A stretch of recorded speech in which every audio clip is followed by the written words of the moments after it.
তো বলেন আপনি আমাদের কোম্পানির সাথে কেন কাজ করবেন? আপনার সমস্যা থাকলে কাজ করব না, খালি বসে থাকবো, এমনি এমনি স্যালারি দিয়ে দিন। আরে ভাই, আমি বলতে চাচ্ছি আপনি শুধু আমাদের সাথেই কেন কাজ করবেন?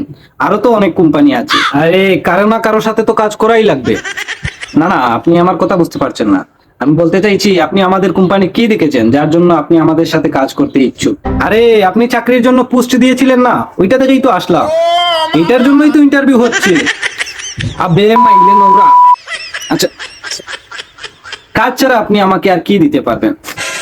আরে না না স্যার, আমি ওই ধরনের ছেলে না, আমি শুধুমাত্র আপনাকে কাজই দিতে পারবো। আবে বোকাচু, আমি বলতে যাচ্ছি রেগুলার কাজ করে আপনি আর কি করতে পারবেন যাতে কোম্পানি গ্রো করে? আরে স্যার, আমি তো নিজেকে গ্রো করতে চাই। কোম্পানি গ্রো করতে পারলে আমি নিজেই তো একটা কোম্পানি খুলে ফেলতাম। अबे साले क्या करूं इसका, क्या करूं, मार भी नहीं सकता। আরে ভাই, তুই শুধু এটা বল, তোর মোটিভেশন কি এই কোম্পানি জয়েন করার পিছনে? স্যালারি, টাকা, আর কি মোটিভেশন হতে পারে?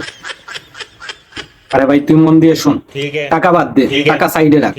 এখন বল, এই কোম্পানিতে জয়েন করার জন্য তোর আর কি মোটিভেশন আছে?